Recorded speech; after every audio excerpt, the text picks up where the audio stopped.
Hi అండి, అందరికీ నమస్కారం. సునీత క్రియేషన్స్కి స్వాగతం. మనం రొయ్యల పలావ్ ఎలా చేసుకోవాలో చూద్దాం. నేను రెడీ చేసిన పలావ్ కొంచెం టేస్ట్ చూసి ఇప్పుడు మనం వీడియోలోకి వెళ్దామండి. సూపర్గా వచ్చింది, చాలా బాగుంది. మన ఇంట్లో ఉండే వస్తువులతోనే చక్కగా చేసుకోవచ్చు. మరి ఎలా చేసుకోవాలో చూద్దాం. టమాటాలు, ఉల్లిపాయలు, పచ్చిమిరపకాయలు కట్ చేసి పక్కన పెట్టుకుని, కరివేపాకు, జీలకర్ర పక్కన పెట్టుకున్నానండి. నేను మసాలా సిద్ధం చేసుకున్నాను. దీంట్లో మనం రొయ్యలు కూడా ఆల్రెడీ నేను ప్రిపేర్ చేసుకున్న షార్ట్ అయితే అప్లోడ్ చేస్తాను. ఇప్పుడు ముందుగా గిన్నె పెట్టుకుని ఫస్ట్ ఉల్లిపాయలు, పచ్చిమిరపకాయలు వేసుకోవాలండి. అవి ఏగాక అప్పుడు మనం కరివేపాకు, జీలకర్ర ఈ ఒక వేపు వేపుకోవాలండి. కొంచెం కదిపి అప్పుడు కరివేపాకు, జీలకర్ర వేసుకోవాలి. లేకపోతే ఉల్లిపాయలు మొత్తం విడిపోతాయి కదా, బాగా ఏగాక వేస్తే. జస్ట్ ఒకసారి వేగేసరికి మనకి రేకులన్నీ విడిపోతాయి ఉల్లిపాయలు. ఇంకా చాలా చీలికలు కొంతమంది చేసుకుంటారు. మనం ఇలా కరివేపాకు, జీలకర్ర వేసుకుని ఇంకాస్త వేగనిచ్చి మనం నెక్స్ట్ స్టెప్కి వెళ్ళే ముందు మనం రొయ్యలది రెడీ చేసుకుని పెట్టుకోవాలండి. ఈలోపుగానే రొయ్యలు అప్పటికప్పుడు క్లీన్ చేయాలంటే అవ్వదు కాబట్టి మనం ముందుగానే రెడీ చేసి పెట్టుకోవాలి. నేను ఇలా ఆగలేసుకుని ఉంచుకున్నాను. కొంచెం ఉప్పు, పసుపు వేసేసి వాటర్ పోయాక రొయ్యలను పక్కకు పెట్టుకున్నాను. ఈ రొయ్యలను మనం ఇప్పుడు ఈ బిర్యానీ కోసం యాడ్ చేసుకుంటాం అన్నమాట. మనకి రొయ్యలు ఎంత క్వాంటిటీ ఉన్నాయో బియ్యం చూసి వేసుకోవాలండి. లేకపోతే రొయ్యలు తక్కువ అయితే ఆ ఫ్లేవర్ తగ్గిపోతుంది. ఇప్పుడు మనం ఆల్రెడీ పసుపు, నూనె, కొంచెం కారం వేసి ఆగలేసిన రొయ్యల్ని దీంట్లో వేసుకున్నాం అన్నమాట. మనం డైరెక్ట్ వేయట్లేదు పచ్చి రొయ్యలు. ఎలాగా వేయచ్చు, డైరెక్ట్ పచ్చి రొయ్యలు కూడా వేసుకుంటారు. కొంచెం డిఫరెంట్ ఫ్లేవర్ ఉంటుంది. నేనైతే ఇలా ముందుగానే వాటర్ తీసేసిన రొయ్యలు వేసుకుంటున్నాను అన్నమాట. వీటిని ఒక ఏపు బాగా వేగనివ్వాలి. వేగాక దోరగా అయ్యాక కొంచెం చూడండి, మనకి ఆయిల్ కూడా కలర్ చేంజ్ అవుతుంది ఈ రొయ్యల్లో రసం అది దిగి. ఇప్పుడు మనం ఒక్కసారి మనం సిమ్లో పెట్టేసి దాన్ని కాసేపు మగ్గనిచ్చి ఇప్పుడు మనం టమాటాలు వేసుకుందాం.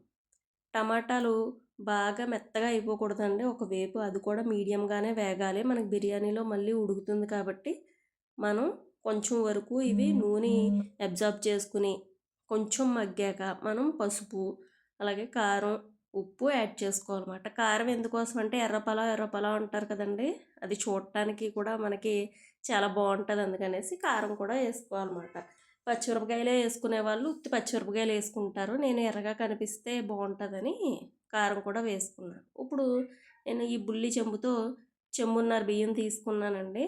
అదే కొలతకి అక్కడ అది కనిపించింది, దాంతోనే కొలిచేసాను.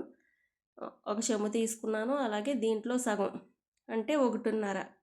ఇప్పుడు దీనికి తగ్గట్టు మనం ఈ కొలతని పెట్టుకున్న గిన్నెనే పక్కన పెట్టుకుంటే మనం వాటర్ వేసుకున్నప్పుడు వంతుకు 2 వంతులు వాటర్ పోసుకుంటాం కాబట్టి ఈ గిన్నెను పక్కన పెట్టుకుని ఇప్పుడు మనం బియ్యం కడిగేసుకుని వాడేసుకోవాలండి. కొంచెం బొర్ల గిన్నెలో వేసుకుంటే ఈలోపు మనం టమాటా వేసిన మిశ్రమం మరిగేలోపు ఈ బియ్యం అనేవి వాడతాయన్నమాట. ఇప్పుడు కదిపి చూస్తే మనకు చూడండి ఆయిల్ సెపరేట్ అయ్యింది, అంటే బాగా వేగిందన్నమాట. ఆనియన్లో ఉన్న వాటర్ అది మొత్తం లాగేసుకుంది. ఇప్పుడు మగ్గింది కదండి, రొయ్యలు అయ్యి మసాలా మంచిగా పడతాయి. ఇప్పుడు మనం దీంట్లో బియ్యం వేసుకుని వేగించుకోవాలన్నమాట.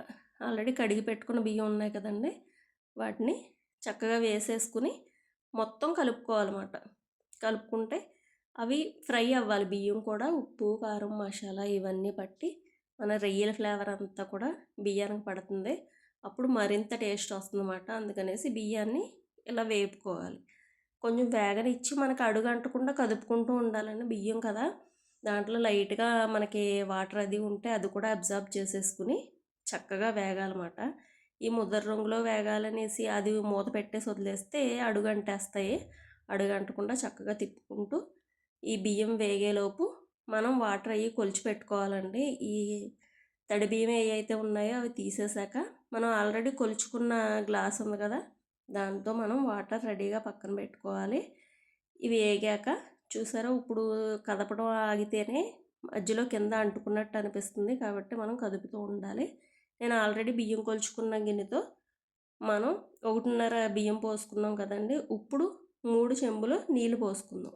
ఆల్రెడీ నేను ఒకటి పోసాను, ఇది 2, ఇంకో చెంబుతో పోసుకుంటే మనకి వంతుకి 2 వంతులు నీళ్ళు పోసుకున్నమాట. వంతు బియ్యానికి 2 వంతులు. ఇప్పుడు 3 చెంబులు పోసుకుని శుభ్రంగా కలుపుకోవాలండి. ఉప్పు కారం అయ్యి మనకి కలర్ఫుల్గా కనిపిస్తుంది కదా. ఇప్పుడు మనం రుచి సరిపోయిందో లేదో కూడా ఉప్పు ఇప్పుడే చూసుకోవచ్చు. మీకు ఏమన్నా డౌట్ ఉంటే ఇప్పుడు వేసేసుకుంటే అప్పుడు బియ్యం కింద అయిపోయినాక రైస్ అయిపోయాక వేసుకుంటే బియ్యం అంతా నలిగిపోతాయి గరిటెతో కలిపితే. ఇప్పుడే మనం టేస్ట్ చూసుకుని మీకు మసాలా పట్టినా ఉప్పు పట్టినా కారం పట్టినా మనం ముందుగానే వేసుకోవాలన్నమాట.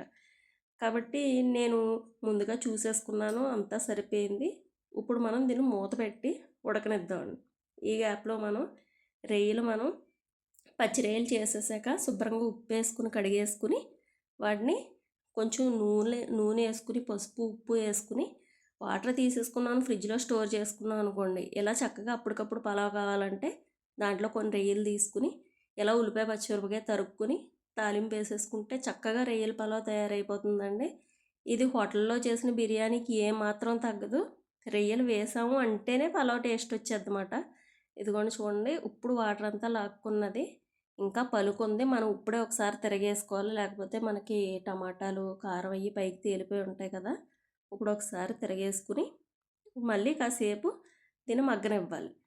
పలుకు మనకి బియ్యమే తెలిసిపోతుంది చూడండి. ఇంకో పలుకు ఉంది, ఇది మగ్గాలన్నమాట, సన్న సెగన మీద మగ్గాలి. కాబట్టి ఇప్పుడు మనం మళ్ళీ మూత పెట్టేసుకుందాము.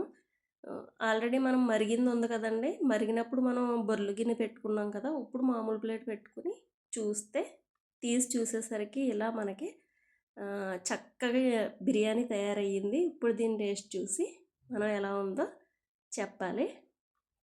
సూపర్ ఉందండి. సబ్స్క్రైబ్ చేయండి ప్లీజ్.